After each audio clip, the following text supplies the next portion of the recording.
Un saludo, soy Elena Krasutskaya. Soy docente de teoría musical, pero en estos espacios me dirijo a los futuros intérpretes. Por esto, además de los temas relacionados con la musicalidad, quiero empezar una serie de conversaciones sobre la interpretación musical. El concepto de interpretación se refiere a explicar o declarar el sentido de algo. En nuestro arte, este algo obviamente son las obras musicales. La interpretación como una actividad independiente surge, por un lado, a partir de las estructuras musicales cerradas, es decir, fijadas detalladamente en la partitura y liberadas de la improvisación. Por otro lado, la razón del florecimiento de la interpretación fue la distancia histórica entre el auditorio y las obras del pasado. Las dos tendencias se establecieron en el siglo XIX. A pesar de que es un fenómeno relativamente reciente, la interpretación musical abarca múltiples tendencias y problemáticas, tanto que existe la interpretología como una rama de la ciencia musical, y uno de sus temas centrales es el de los estilos interpretativos. Invité a mi gran amigo, intérprete y profesor Javier Camacho, quien nos hablará sobre la relación de la interpretación musical con los estilos históricos compositivos. Desde el inicio de nuestra carrera como músicos, hemos estado en contacto permanente con la palabra estilo. En nuestras clases de instrumento, de teoría musical o de historia de la música, surgen expresiones como "eso está fuera de estilo" o "sonó estilísticamente correcto". Sin embargo, a pesar de que nos sentimos familiarizados con este concepto, cuando decidimos profundizar en el estudio de algún estilo interpretativo particular, nos resulta más fácil hacer una descripción que dar una definición. Por supuesto, tenemos cierta noción sobre las características que marcan la tendencia estética de alguna época, de algún compositor o de algún intérprete. Pero entonces, ¿por qué nos cuesta tanto definir con palabras un estilo interpretativo? Sencillamente porque esta es una creación que está en permanente transformación. Además, el estilo depende de un sinnúmero de variables y es el resultado de una reflexión personal del artista en relación con el mundo que lo rodea o con el que imagina. Un compositor o un intérprete puede pasar por varios estilos durante su vida, o puede utilizar diferentes estilos en un mismo periodo. También se puede amoldar a otros estilos o simplemente inventar uno nuevo. De hecho, si observamos detenidamente en la historia de la música, encontramos que el estilo interpretativo siempre ha ido un paso atrás del estilo compositivo. La interpretación siempre se ha desarrollado a partir de las necesidades artísticas que la obra plantea.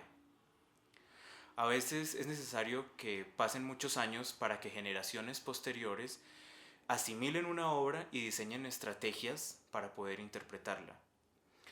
Por todo esto, lo mejor es evitar caer en generalizaciones superficiales que encasillen a un artista dentro de un determinado estilo. El caso de Johann Sebastian Bach y de su hijo Carl Philipp Emanuel Bach es llamativo. Mientras Johann Sebastian fue el iniciador del concierto para teclado, el gran maestro de la partita y de la suite para teclado solo, pero sobre todo el gran desarrollador de la fuga, Carl Philipp se preocupó por implementar un estilo interpretativo más modesto pero muy eficaz en cuanto a la comunicación de estados de ánimo.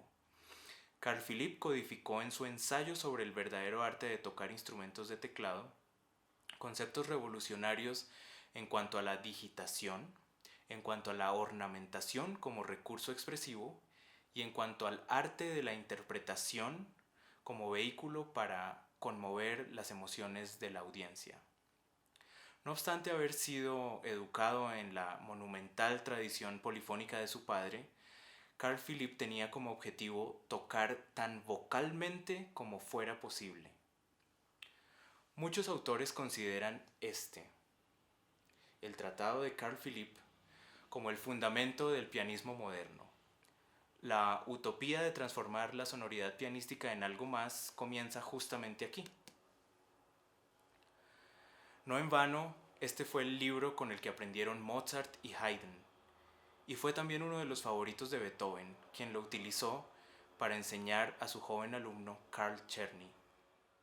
A pesar de haber sido un pianista extraordinario, Mozart concibió gran parte de su obra para teclado a través de su imaginación orquestal. La sonoridad de un ensamble de vientos maderas, que era una de sus favoritas, se ve reflejada en varias de sus sonatas para piano solo. Por supuesto, la imitación del canto operático también forma parte importantísima de la idea pianística mozartiana. Haydn, por su parte, pese a no haber sido un virtuoso y a haberse desarrollado más lentamente, fue más un explorador, y sus obras para piano se desprenden directamente del instrumento. A través de admirables experimentos tímbricos, Haydn logró en sus obras tardías pasajes brillantes de una sonoridad muy novedosa e impactante. Beethoven y Schubert vivieron en la misma ciudad, Viena, y en la misma época. Sin embargo, sus ideas musicales nos llevan por caminos diferentes. Beethoven desarrolló un estilo interpretativo innovador gracias a la implementación de múltiples recursos técnicos muy avanzados para su época. La planeación tan meticulosa de su discurso musical requirió una notación mucho más precisa en cuanto a los acentos, a los signos de expresión, a los pedales, a los cambios de tempo, incluso llegó a dejarnos indicaciones metronómicas. El poder expresivo de la música de Beethoven suponía además la construcción de un instrumento con un rango más amplio y con una sonoridad mucho más robusta. Schubert, por su parte, abordó el piano de una manera distinta. Él no era un pianista concertista, pero sí tocaba muy bien sus Lieder. Como poseía una gran intuición para el virtuosismo pianístico del más alto nivel, desarrolló una escritura idiomática que es tanto instrumental como vocal. Se puede decir que Schubert transformó al piano en una orquesta como ningún otro compositor lo había hecho hasta entonces. Además, en contraste con la arquitectura perfectamente planeada de Beethoven, Schubert constantemente desafía la lógica y las sorpresas que frecuentemente aparecen en su música obligan al intérprete a tocar con un sentido de espontaneidad. Liszt llevó a la cumbre todos los descubrimientos de sus predecesores. Elevó la técnica pianística a otra dimensión. Inventó el recital de piano, transcribió obras de otros compositores, transformó el piano en una gran orquesta y además fue un gran pedagogo. Contrario a los prejuicios y a las caricaturizaciones que se hicieron sobre él durante mucho tiempo, Liszt se oponía al virtuosismo vacío. Su ideal era alcanzar la máxima efectividad en la expresión artística. Chopin, por otra parte, fue el único de los grandes compositores que se dedicó exclusivamente al piano. Desarrolló todas las posibilidades acústicas del instrumento, pero de una forma más íntima, sin querer imitar la orquesta. Expandió la textura de la armonía y logró una absoluta transparencia sonora. Chopin era obsesivo con sus partituras y cambiaba el texto 1 y 1000 veces, incluso cuando sus obras ya se habían publicado.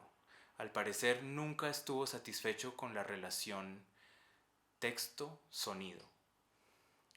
Chopin combinaba elementos tradicionales del clasicismo con un sentido de la libertad propio del estilo romántico.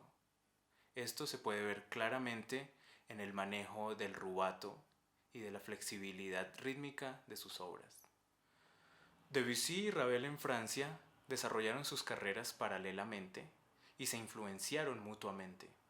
La notación de los dos es bastante detallada y ambos coincidieron en exigirle al intérprete una gran fidelidad hacia la partitura. Siguiendo los pasos de Liszt, Ravel desarrolló una escritura pianística extremadamente difícil porque pide efectos sonoros orquestales que son casi imposibles. Aunque él mismo reconocía no ser un gran pianista, logró manejar el piano de una forma colorística y virtuosista. También la música de Ravel exige una precisión rítmica absolutamente formidable. Debussy, por otra parte, era un excelente pianista y percibía el sonido como naturaleza e imaginación. Logró experimentos muy importantes desprendiéndose del piano, pero enfocándose no en la mecánica, sino en la volatilidad de su sonoridad.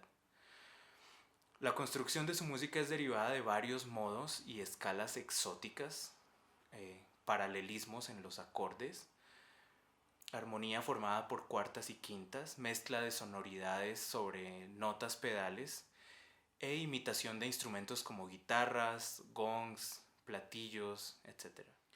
En Rusia, Rajmáninov y Scriabin también tenían visiones diferentes del piano. Rajmáninov empleaba armonía tradicional combinada con un uso individual del cromatismo, líneas melódicas infinitas, grandes sonoridades que evocaban a las campanas y una enorme densidad en la textura. Rajmáninov tenía una visión muy particular y muy flexible en cuanto a la interpretación de sus propias obras y de las de otros compositores en las salas de concierto. Scriabin, mientras tanto, tuvo una dificultad en la mano derecha y por lo tanto desarrolló habilidades excepcionales con la izquierda. Usó ritmos muy complejos, se alejó de la sensación de la tonalidad, ideas melódicas fragmentarias y empezó a desarrollar una armonía basado en cuartas y quintas, creando así el acorde místico. Todas esas innovaciones en el lenguaje produjeron unas dificultades pianísticas inimaginables. Así, Rajmáninov presenta un estilo un poco más conservador, mientras que Scriabin creó un universo propio dentro del teclado. Como hemos visto, los grandes compositores no han tenido en cuenta los límites del instrumento para dar vida a sus obras. Su música ha trascendido los medios. Por esta razón, si queremos lograr una interpretación históricamente bien informada, los pianistas debemos conocer en su totalidad la obra del compositor, entender el texto y enfocarnos principalmente en aquellas obras que no son para piano. Allí encontraremos muchas respuestas. La originalidad siempre va a estar presente. La interpretación musical es tan única e irrepetible como nuestro ADN.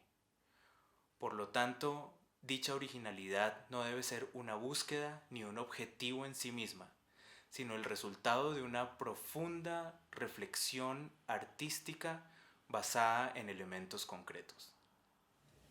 Hay muchos temas y muchas preguntas por delante. Los estilos interpretativos individuales, recreación y co-creación, el intérprete y el auditorio, interpretación colectiva, interpretación contemporánea, etc. Son cuestiones indispensables en el camino al profesionalismo musical.